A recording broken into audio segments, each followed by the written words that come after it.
Hi everybody, welcome to the QB School. I am JT O'Sullivan. Today, Sam Darnold. Off to a hot start. Excited for this one. Let's get it going. Welcome to the QB School.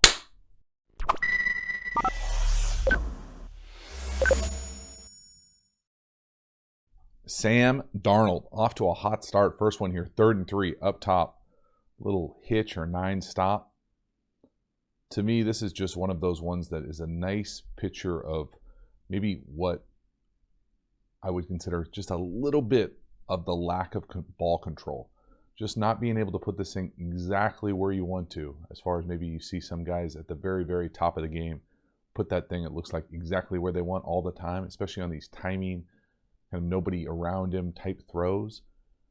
But for me, this is, a combination of that, just the ball control, the accuracy element of it, but also a little bit, and I don't want to get into a philosophical rant here, but quarterback-wise for me, this is always one of those things where, he takes 3 no-hitch here. To me, that's always going to be one of the hardest drops to make any type of throw here. On this little 9-hitch, get one-on-one, 9-stop, whatever you want to call it. They're running some variation of mesh with the wheel out here. If you like this one-on-one, let's rip it. And it's there. I think it's a good decision. I like the route, everything. It's just the ball location here. If you could put this thing just, to this shoulder away from that near defender more than anything else, I think this is an easy completion. But philosophically, what I'm talking about is if you take 3 no hitch, to me, the timing is just the same with almost a shuffle and a hitch or a reset. So see 3 no hitch. Now he's lined up. If anything, he's maybe a little open here with his footwork, but all his cleats are on the ground. He lets that thing rip. It's just a bit inside. If he puts that thing another yard to the wide receiver's right, it's a beautiful throw and catch. But there's no one around him. This is either, timing, knowing your guys, or just missing. And again, you're like, well, it hit his hands, whatever. It's a big difference. That's a significant, not a significant, it's a miss to the right. And that's the difference when you're talking about somebody who's elite accuracy from within the pocket. And I think it can stem a little bit from the footwork. It can also be a philosophical thing if the coach is, hey, this is 3 no hitch, or hey, you got some freedom. Find out what works timing wise and throw it. But it's just, and I know the right guard takes an L here, but he doesn't get hit. This is one of those ones that needs to be hooked up. So even as good of a start as it has been, and it's been a great start, and they certainly got a defense rolling too, but still leaving a couple completions, yards, big 3rd downs out there on the field. Here's a 3rd and 9. Love this one. This is really Sam Darnold, at his best to me. Making a good decision, getting outside the pocket, delivering a strike down the field, out of structure, off platform, really throwing it to space as opposed to throwing it to a guy. Also love the design here. You bring these guys in, get some chips on the defensive end. Watch the chips. There it is. 3rd and long, great job, nice pocket presence getting up. And then how about that ball? Not thrown right at him, it's thrown in between the near defenders. So look where that thing splits them. Splits those 2 near defenders.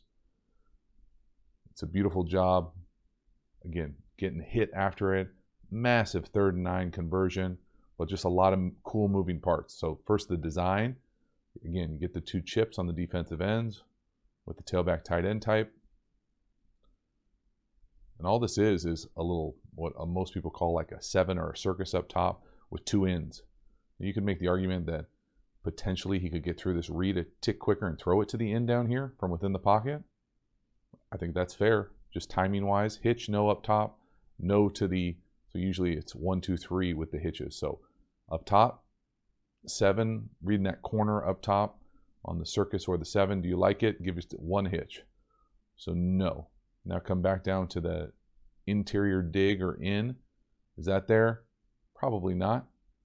2 hitches. Now we need some time in the pocket. Down here to the bottom, 3 hitch. Yes. So could he have done it from the pocket? Maybe. But I love how he gets up and then he feels a little pressure right in his lap. Escape. Athletic enough to be able to escape and throw a strike down the field. It's one thing to escape, beat a tackle, beat a sack and throw a check down. It's another to drive the ball down the field. So again, just looking pocket presence here, seeing the chips, and then we're getting up, eyes downfield, and then that's a beautiful throw.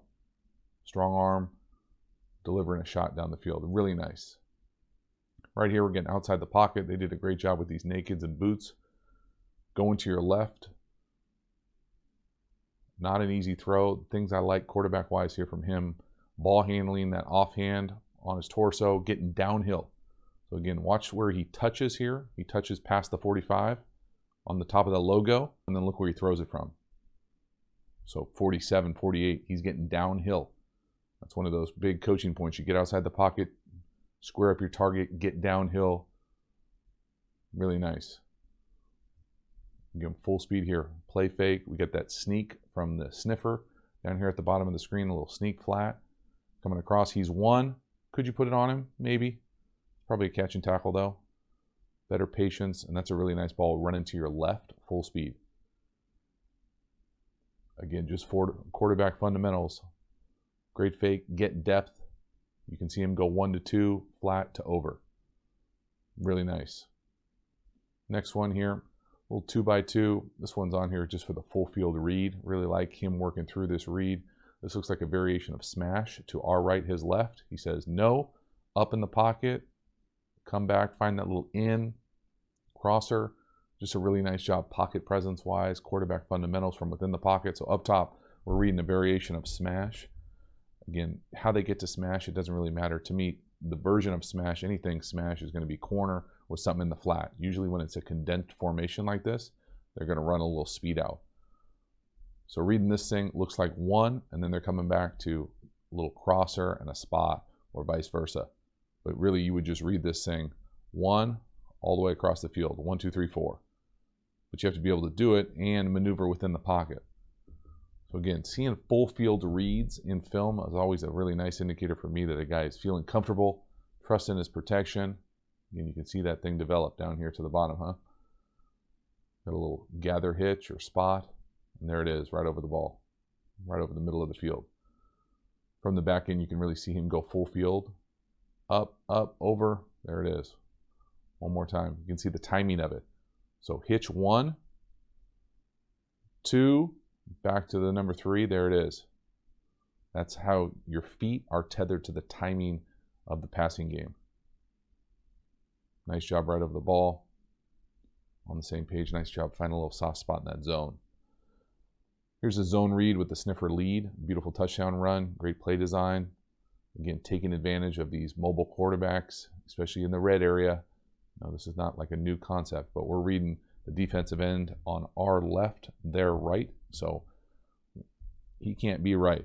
He squeezes down, quarterback's going to pull it, and we're going to get this sniffer coming around leading up. Be able to take over an extra guy.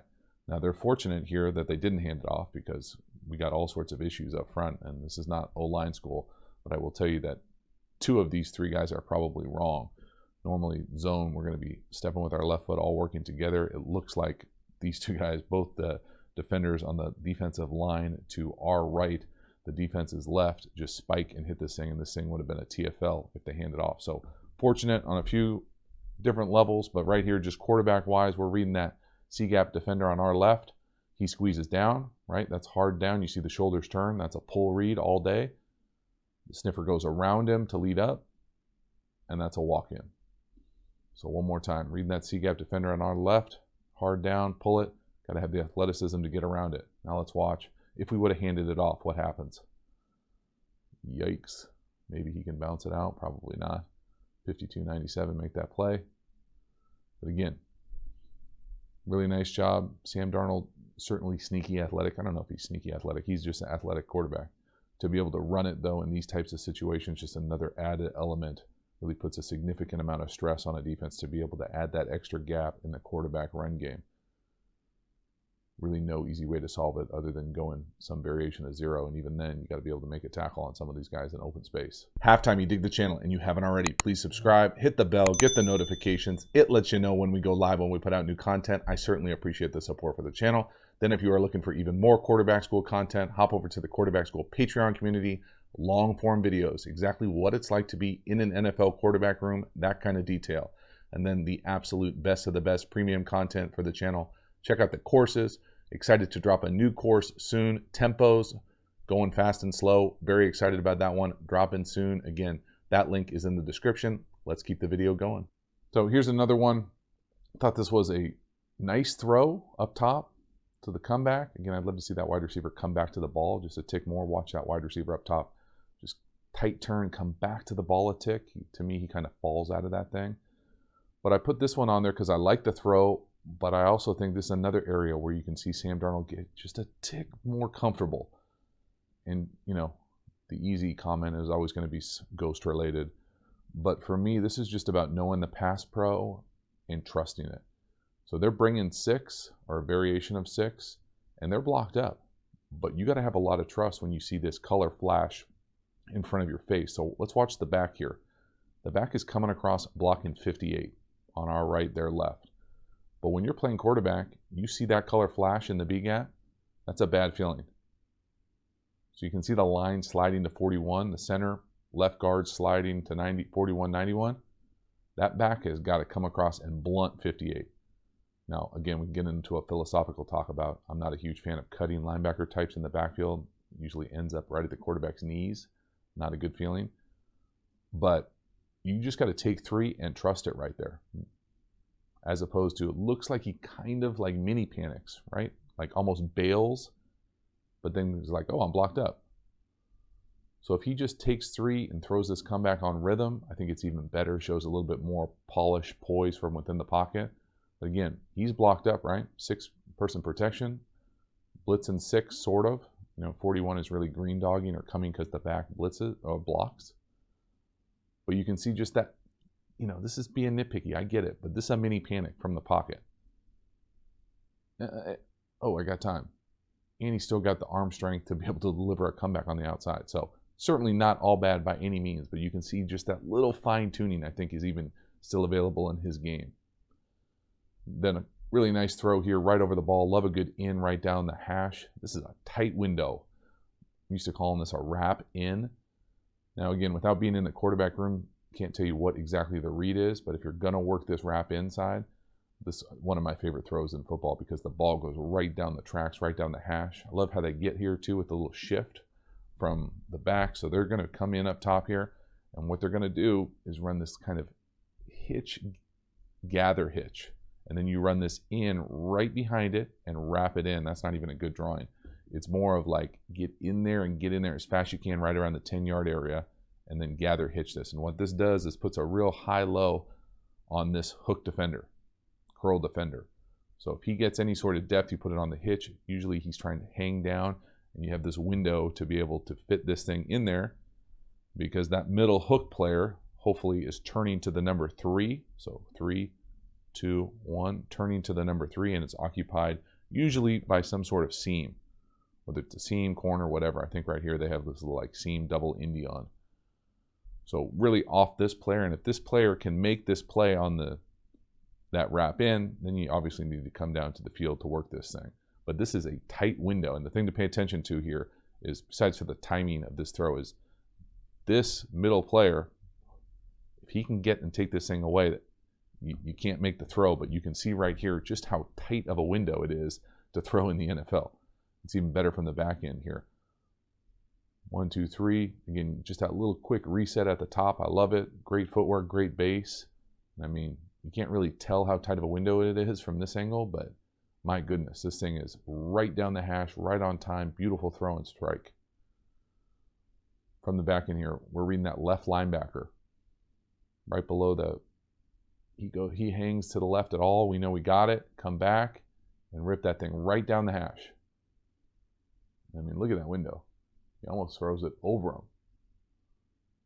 I mean, it's tight, right?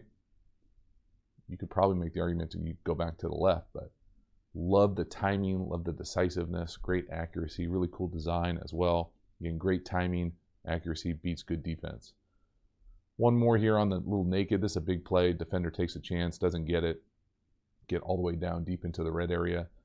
They did a bunch of these nakeds. He hit the majority of them. Left one, I think, going to his left a little short, but this is a great throw. And it's not quite as clean as the first one where he was going to his left and could get downhill. Here, we've got that sneak flat. And then when he gets out, he's got someone right in his face. So he can't get downhill. He's falling away. He goes to make this throw at the 44. and then he falls away all the way, you know, back to the other side of the 45. This is the same play, just to the right now. Same idea, sneak flat, over. And again, I love the fact that the Panthers are playing to his strength. Get him out of the pocket, be athletic, use his mobility, get out there and create. That's a tough throw, and that's a laser, and that's a strike. The defender's got a great shot. He's got a yard of separation. It's got to be a perfect ball, in stride, right on the money, on the body, on the break. I mean, another inch the other way to the left, it doesn't work. That's with someone right in your face. Can't get into the throw.